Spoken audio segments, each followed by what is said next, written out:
So this panel is called What's on the Menu? A Recipe for Media Mixed with Data.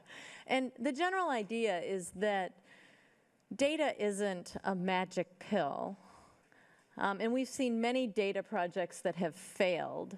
But we're going to look at some data projects that were particularly interesting and successful for these three journalists, because by looking at them, we think that we will be able to see how other newsrooms can be doing a better job with data.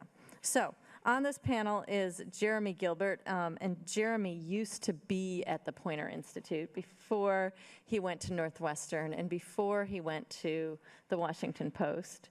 And was National Geographic in there too? Yeah, and National Geographic. And you can just think of the Poynter Institute in the same category as those prestigious institutions. Dan is at the Dallas Morning News, and you guys have met him this morning. And the great thing about Dan is that even though he's like a total dorky data guy, he was also a beat reporter, which means he gets the idea of storytelling. And then Jennifer Smith Richardson, the great little fact that I found out about Jennifer this morning is that she was on track to become a doctor. And then she decided that journalism was going to be way more fun and take less time to actually get to the good stuff. And so she hit us up instead of that medical profession. So each one of these guys is going to do like 7 minutes of look at these cool projects that we did. And then I'm going to fire a bunch of hard questions at them. So Dan, you go first. Hi, everybody. Wake up. Yeah, I'm Daniel. I started off as a police and courts beat reporter at a little newspaper. Let's see if we can get. Here you go. All righty, we're up. All right. First thing I'm going to talk about is a project that I'm very proud of called the Best DFW Neighborhoods, DFW being Dallas-Fort Worth. And we looked at the 5 counties that are our core coverage area. And we looked at 1,186 census tracts in those counties. And we rated each of them. I created 11 different indexes for different quality of life issues, each of which was, with a few exceptions, used 4 or more different pieces of data. The main exception being the crime data, which used, I think, 3 different sources of one type of data, which was how many crimes were committed. So we did a lot of stuff. We did 2 polls actually.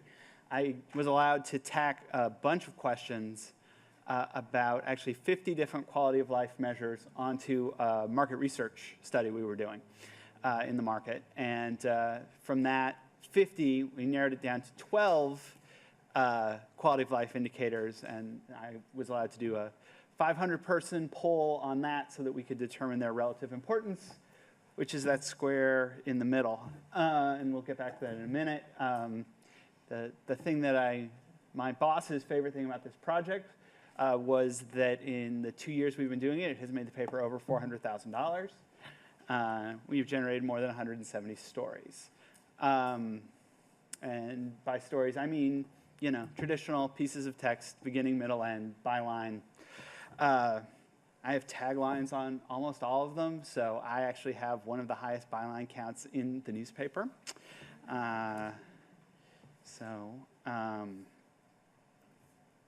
And one of the things we did when we did this was we wanted to make it so that everybody could use the data for themselves. Because no matter how much we wrote, even though we've written more than 170 stories in 2 years, we are never going to write everything about every community. And so we created a couple of interactives. This one is what I call the choose your own adventure, or pick your own neighborhood, find the best neighborhood for you.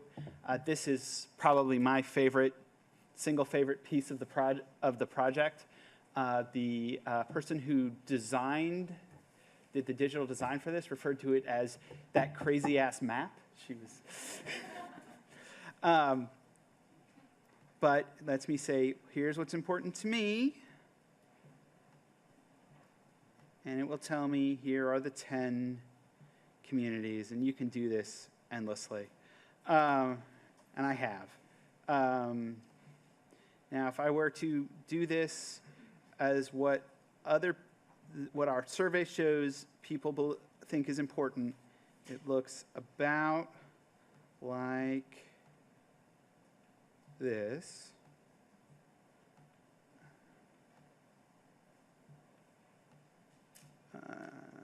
Yeah, about like that. This list actually does come pretty close, just with that fairly gross measure, to matching our top 10 list. The number one is the number one. It's one of our well-to-do suburbs. It is where the Toyota company is moving their employees, right in that general area, their corporate headquarters. One of our big businesses in Dallas is the corporate headquarters business. We are a great place, and I will say on behalf of DFW, if you have a major corporation and you are looking to relocate your corporate offices, DFW is a great place because we have a really good airport. You can fly wherever you want in the world, as long as you don't mind flying on American Airlines. But what I love about this is that everybody gets to do it themselves, right? And you surveyed information from your audience to figure out what those big buckets should be, right, as opposed to just starting with what you thought they were supposed to be. Hello, hi. As I built my indexes, one of my checks to make sure that I was building good indexes, I would build the index and then I would rerun the results to make sure that my neighborhood wasn't like always in the top. Like it was. For the people who live in my neighborhood, I guess they were being kind of negatively selected against, because my assumption was, generally speaking, if my neighborhood was showing up at the top of a list, there was a good chance that a bias had gone into the creation of that index, and I needed to re-examine it.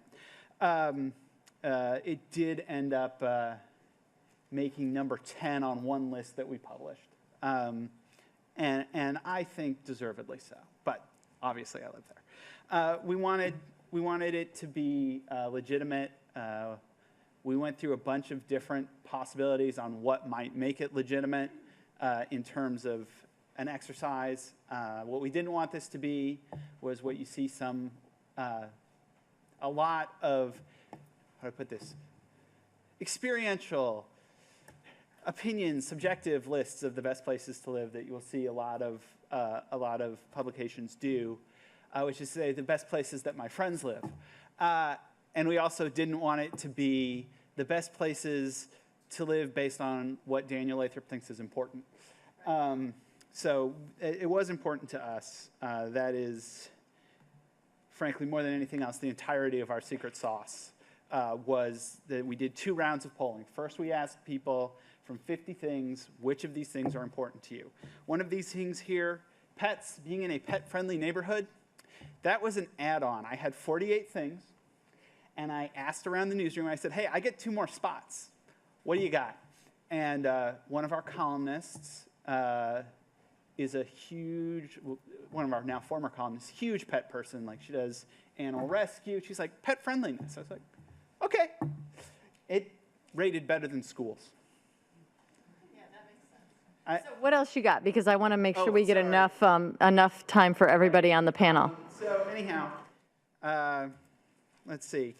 There is a problem with this. I'm going to follow up on our good friend here. And the truth about Chicago's crime rates, the most important thing to people is safety.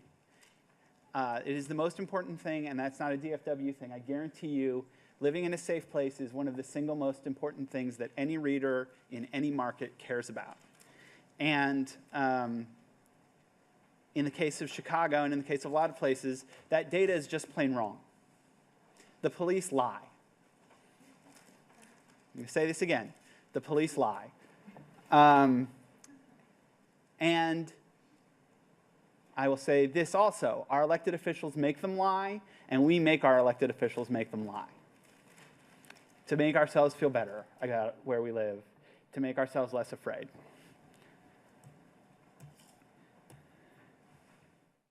"54% in our study, 54% of what people care about, we had them rank their preferences, is about safety from crime. Interestingly, for transparency, we published histograms. I've never before gotten to publish a histogram, and I may never again. But we published, this shows you the distribution from good to bad, how wide the range of goodness and badness was on each of these measures. And the interesting thing about crime, and thank God it's true, because otherwise the study, our rating would have just been a crime rating. There are a small number of neighborhoods with high crime. There are a large number of neighborhoods in a very small band of amount of crime. So luckily for that, luckily for the interestingness of the survey, of the survey and the articles, the presence of crime didn't overwhelm everything else.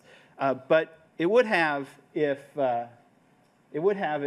it could have, and I think that just as we talk about ethics and crime, it's an important thing. I'm gonna wrap it up now. I think I've used up my 7 minutes, so I'll. Okay.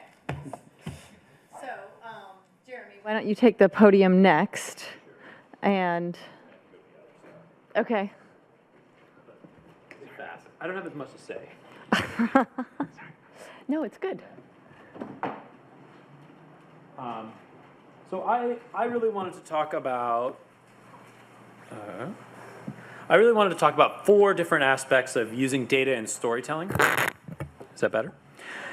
One of which, and the first of which, is powering predictive tools. So you can use data in lots of different ways, but one of the ways that we've been using it at the Washington Post is we've been using it with this tool that we call Election Lab. And the whole idea behind Election Lab is that more than any actual piece of horse race coverage, you want to anticipate what's going to happen in an election. In this particular case, we're talking about the midterms, and most importantly, if there's a single story out of the midterm election, it's who will win the Senate, the Republicans who need to pick up 6 seats, or the Democrats who need to hold on to the seats that they have. And what we do in this particular case is we're working with professors at George Washington University and Cal Berkeley, I think, although I apologize if I get that wrong. And they've created a model that weighs a bunch of different things, including polling, to try to determine how likely is any one party to win any one of these particular races. And that's really interesting, but what makes it even more interesting is another tool that we're working on that we call the what if machine, which takes those same inputs and says, actually, what if we allowed you to pick 2 or 3 different factors, and you could help us determine what an election might look like. Not what the election will look like, but what it might look like. So the 3 factors we are working with are, is it a midterm or presidential year, which has everything to do with how many people come out to the election? How fast is the economy growing? I think we go from -4% to +4%. And then what's the president's approval rating? And that goes from 39% to 68%. And what's really interesting is to watch the House or the Senate and see which races are most impacted by which of these factors, or what combination of factors is most likely to change the outcome of a race from our prediction until you cross a sort of tipping point and you say, okay, the economy is so good that even a bad candidate will be successful. So that's the first one. So this is talking about how can you be predictive with data. The second one is how can you offer proof of a story. So classically speaking, we talk about data almost all the time. So maybe the first story you learn when you come to journalism school is how to tell a sort of news event, and you tell us what happened, when it happened, where it happened, maybe even how it happened, why it happened. But the second story I would say that just about everybody does is a trend story. Everyone in this room has done a trend story? So you find one sort of set of data. People prefer blue cars to red cars. And then you go out and find one person who typifies that or is the opposite of it. So the blue car buyer or the red car buyer, and you use that as a way into this piece of data that you have, which is sort of helpful, except that no one actually knows anything about any of the other buyers other than the one you talk to, other than to say X number of people are doing it. And so in the case of our black budget story, which was part of, it's a good thing that Joe left the room, part of the Pulitzer Prize winning coverage of the NSA and Edward Snowden and the disclosures was the black budget. So there are about 17 different government agencies whose budgets are unpublished. There are 120,000 individuals who are covered by these black budgets. There are millions and not billions in each of the programs that make up the black budget, 52.6 billion in total, which is a huge amount. And we wrote a narrative about this issue, about the documents that Edward Snowden turned in and what that meant from a financial perspective. But when you explore the funding, it starts to get very much more real. Because instead of just saying in general, there are $52.6 billion being spent, which is almost meaningless, we can say the CIA spends 14, national security spends 10, national reconnaissance spends $10.3 billion, so we're talking about real money. We can talk about what's happening with the individuals, so the 107,000 employees in the community. Here's how many are contractors, here's how many are in the military, here's how many are individuals. And with this information, we make the story real. We allow you to be specific, and we give you the agency to explore the data yourself and use it as a way of understanding the narrative that we wrote about it. We also looked at cell phone tracking, which is a related aspect of that. And cell phone tracking, we think, is really useful because it, again, makes it more real. So instead of just saying, in general, we track your cell phone, we say, here's how your cell phone could be tracked. Maybe it's not being tracked, but here's how it could be tracked. And again, the idea is to make our narrative real in a very explicit and explanatory way. I'd also say that I think data is really important for demonstrating scale. When I say $52.6 billion, for me that might as well be $52.6 million, because millions and billions are not very concrete. It's hard for me to deal with numbers that large because I don't have 52.6 million anything, much less billion. So we often try to use graphics and data to explore complicated stories. One of these complicated stories is what happened to that downed Malaysian Airlines flight. We are talking about it in a number of different ways. So it was traveling for a certain amount of time at a particularly high rate of speed. So where does it actually go? And you see the map, which as the graphics unfold, I'm not sure if the video is going to work. Doesn't look like the video is going to work, but what you would see is the map is moving as you move through each of the different, oh, there we go. You can see the plane moving. The plane is giving you a sense of how far it's traveling while all these different things are happening within the graphic. But even more importantly, perhaps, are dealing with these two sort of critical issues about recovering the plane. So the first issue is dealing with just how far down would the data recorders be. And it's pretty hard to imagine how far down miles and miles is until you look at the Empire State Building, until you look at where a giant squid is, until you look at where a whale can go, and you keep going, and you keep going, and you keep going. And this symbolizes how difficult it actually is for them to find the black box because of just how deep it would be if they could even locate it. And the second one is actually finding a thing is no easy matter either, because we're talking about 120,000 square nautical miles. I bet most of you have only a loose understanding of what 1 square nautical mile looks like. And so we built a graphic that tries to get at the idea of how large an area is this and how long would it take for you to actually get to the point that you could potentially see the plane in a photo. I don't remember if any of you spent time hunting through the photos. It certainly was a Reddit fan favorite, was to look at different squares on the map and see if you could identify something floating in there. And what we're trying to show is how unlikely it would be that you'd actually identify a part of the plane. So again, this is all talking about scale, that the scale of these things is really dramatic. And then finally, I want to talk about something that I think Daniel hinted at, which is the importance of putting you in charge of the data. And so, you know, we did this in a little bit more of a lighthearted way, but we looked at the best beer in baseball.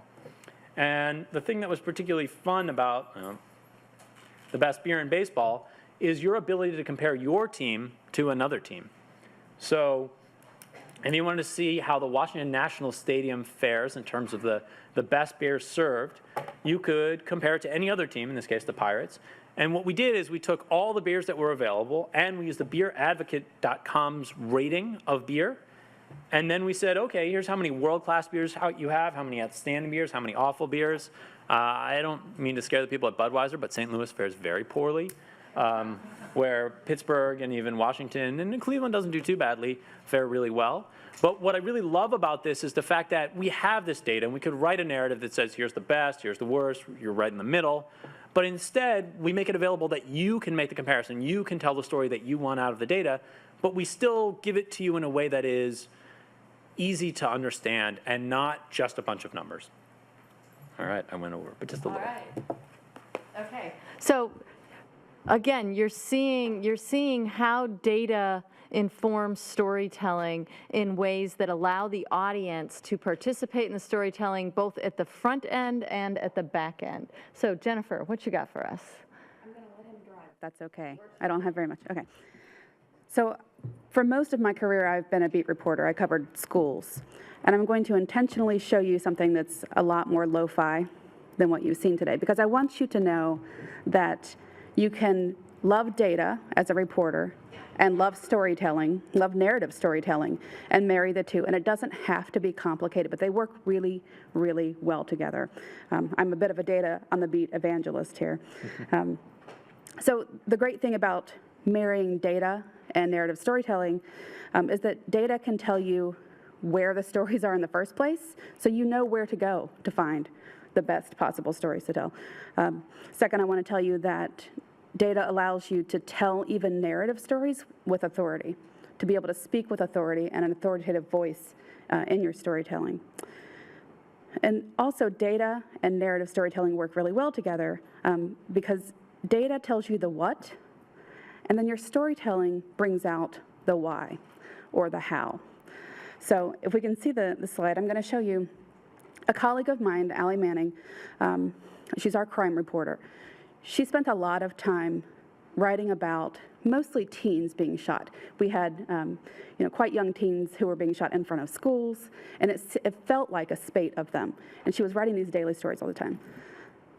I think our inclination in the newsroom was to say, we have a terrible problem here. Columbus must be, very bad compared to other cities because we have so many crimes that are happening, mostly teen-on-teen crime. But she very smartly started pulling local data, state crime data, looking at census tracts. She used all sorts of data sets to be able to tell the story of these individual children who were dying on our streets, but also to give great context to how often it was happening. And the truth was that Columbus was no worse than any other city in Ohio. In fact, we fare a little bit better in terms of the rate at which teens die. So there was an online map that was a little bit interactive, but there was no glitz and glamour and amazing interactive online. But it worked really well. So data, storytelling together. You can go to the next slide. Thank you. So for the past 2 years, another reporting colleague of mine and I have been writing about cheating in Columbus schools. Columbus is the state's largest school district, and for a long time they were improving on report cards, which we've heard a lot about today, at a rate that we didn't quite believe. We thought that something was wrong. Eventually we started gathering a great deal of data, everything ranging from withdrawals, student attendance, grade changes. We started going through these very complicated data sets. I'm just showing you one here that shows like every single grade that was changed in a school year, by whom, when, and started analyzing this. So by now, this has been going on for 2 years now. We've been explaining and pulling apart how this district cheated to improve its report card standings. It's a very complicated thing to explain to readers. So if you go to the next slide, we tried very hard to do it in graphics, in print, and then online also.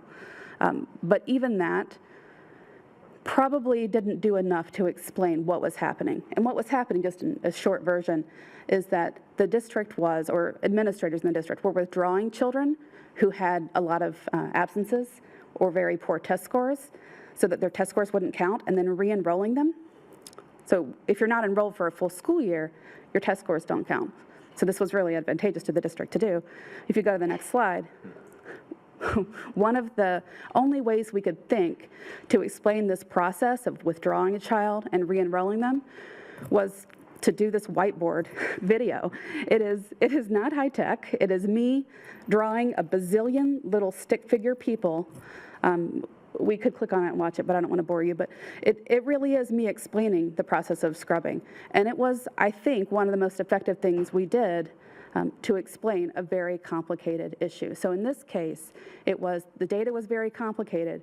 We decided to use a very, low-tech form of storytelling to explain that tough issue. So I'll stop there. All right. So, is this on? Yeah, okay.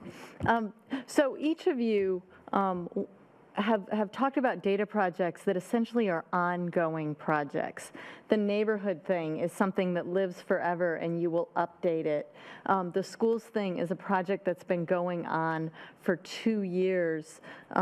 And Jeremy, similar to the first project that you showed, I think that that's conceptually different for journalists to think about. I mean, we think about like, now I'm beginning my reporting project, now I'm done with my reporting project. But data projects are different. So talk about how, in the mind of the reporter, we have to reset our thinking on that. Well, for us, with the Neighborhoods Project, we are on an annual update cycle, and there was a question the first time around whether that was going to happen, and when it made money, that answered that question pretty well, that we were going to get to continue to do it. So, I'm trying to remember who it is who said it to me. And so whoever it is in the world, I apologize for not citing you because I can't think who it was, that in the digital age, a lot of times we're building zoos instead of mounting heads on the wall. So you have to care and feed. There's going to be caring and feeding and things that are going to live, they're going to have their own life cycle, and that life cycle is often going to be a lot longer than it's been in the past. I think it takes some planning at the outset to think about, is this something we're going to want to update? That's a conversation we have a lot at the morning news when we're launching something that's going to be interactive. Is this a one-off, or is this something that we're going to want to commit to keep doing? And frequently the answer is, even if the answer is it's something we think we're going to want to keep doing, we also have to see how the audience is going to respond. Okay, all right. Do you guys any other advice on that? I was going to say, I think that's really well put. We are not afraid to kill data projects, but we don't kill data projects. We don't take down or depreciate, because it takes work to keep these things up. I mean, I think all of you probably face the same things. If you make it yourself, the technology can change. If it's dependent on your content management system, then the content management system's technology changes. So there's a lot of work in keeping these things up. If there's utility for the readers, then great. And this is a little on the depressing side, but the last outbreak of fighting between the Israelis and the Palestinians in Gaza, well, we had a running tally of all the people that have been killed in fighting before, because we just kind of know that keeps coming up, and so we're going to keep coming back to that even if it's work. But I would say don't plan on everything living forever. It must take an insane amount of work to keep that neighborhood thing updated. Is it almost as much work the second time as it was the first? Oh, nowhere near. But only because the first time I had to spend 6 months figuring out how to do it. In the case of a long-term story like this, we made a decision on the front end not to try to do all the data work at once and then push it all out at once. We made the decision that we're going to start picking this apart and telling people what we can tell them along the way, because there was just so much data. We made the decision to carry it out, and tell people what we knew as we found it. And we're going to get the microphones to you guys real quick here, but while we do that, raise your hand if you have a question so that we can get it to you quickly. I think there's one right here. Everybody looked at me like, we don't know where the microphones are. The other thing that many of these projects involve are a two-way street with the community. You get information from the community, and then you give information, and then you let them play with the information. It seems to me like that empowers and enfranchises the community in a much different way. Do you think that we have an obligation to do that now that we can? I think we have an obligation to do that the right way. And by that, I mean, especially looking at Jennifer's project, there is no way that just exposing that data actually informs anyone in any way. If anything, it could allow people to draw really radically wrong conclusions, because that was an incredibly complicated data set with a lot of different fields. You could dive in there and pick the wrong things. There are brilliant news organizations like the New York Times that created their school's report card project that have been accused of really sort of accidentally misleading the public, because it allows you to just sort of search without context. I think the real trick is, yes, we have an obligation to be as transparent as we possibly can. I love, as an example, the way Vox transcribes all their interviews so you can see all the questions they asked and all the responses they got, not just what they used in their narrative. I think data is the same way. We want to expose the data, but we need to expose the data responsibly. We need to help people understand what they're looking at and give them context around what they're looking at so that they can draw their own conclusions, but they can draw informed conclusions, which I think is very different. We had, with that data story, we had a drop-down menu where people could go and see, did my school cheat? How many grades did my school change? I don't think we would have ever just posted that data set. It had so much context around it that was really necessary. That said, we felt very strongly that people should be able to go and look that up, but gave them, the necessary context. I think the answer is we absolutely have an obligation to do this occasionally. But it's a lot of work to do it right and to do it well. And I think I agree with Jeremy. It's just putting data up there, if it doesn't have, they say a picture's worth 1,000 words, but you need at least a few words to explain what's in the picture. I think that's true when we post data online. People can tell their own story, but you need to show them what are the stories what are the parameters and range of stories that can be told, and that's often a really difficult thing for us to figure out. All right, what questions do you guys have? Wow, nobody has any questions. Oh, here we go, right in the middle. If the next person could raise their hand, we could get the microphone to you and do it right away. I'm actually coming from this from an information science point of view, and I was curious, do you actually do the websites yourself, or do you hire user design experiences or information architecture designers or so forth to help you create the website? I'm curious because some of it looks very complex oriented, where I'm wondering how much decision making involving do you do before even beginning the concept? Jeremy, you're a designer. I am. So I was being as silent as possible when we talked about all the deep reporting credentials of these guys. I haven't really covered a beat since I was in college. It's a question of scale. So at the Washington Post, yes, we hire people who are UX specialists. We hire people who are IA specialists. We hire designers. We separate our print designers from our product digital designers, from our information graphic artists. And even within the information graphic artists, we stratify them in different ways. So some people are primarily telling stories through JavaScript. Other people are primarily telling stories through hand-drawn illustration. We have a guy in Afghanistan right now who publishes his sketchbook, and that's his output. He's brilliant. But when I worked at a 115-person newsroom in Fort Myers, no, we didn't have any of those things, really. We had a couple of people who knew a little bit about data, and we published the charts and graphs we could make back then. So it really depends on the resources that your newsroom has, I think, in large measure. Although, if you can do more than one thing, you're a lot more valuable than if you only do one thing, unless you do that one thing at a world-class level. That's really good advice. Jennifer, so you're at a much smaller newsroom with a lot fewer resources. What do you have in terms of design and programming resources? So in our newsroom, we have people who have it's sort of what Jeremy mentioned. They can do a few things. There are people who have a certain expertise in Java or something.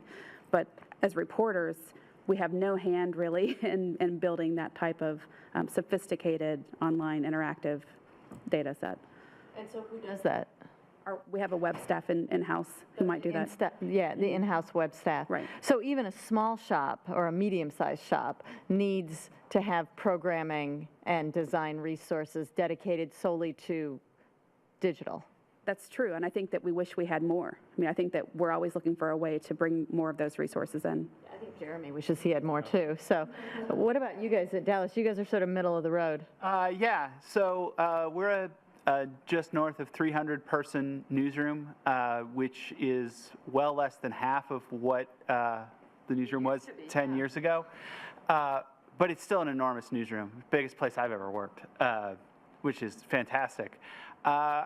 But I will say I very frequently, when I'm working on a big project, go out with a little cup and ask people, you go ask your neighbor if they have a cup of flour, they have a cup of sugar. I go ask for people for a cup of design or for a cup of user experience assistance or for a cup of illustration.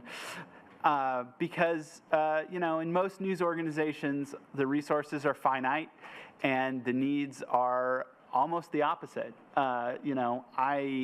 We've recently built what we call, we just an interactive storytelling team, and I would say that it's a 2-person team right now, and we could have a 20-person team, and they would be just as busy, if not busier, because there's that much meat or juice or whatever that we have that we want to serve up to people.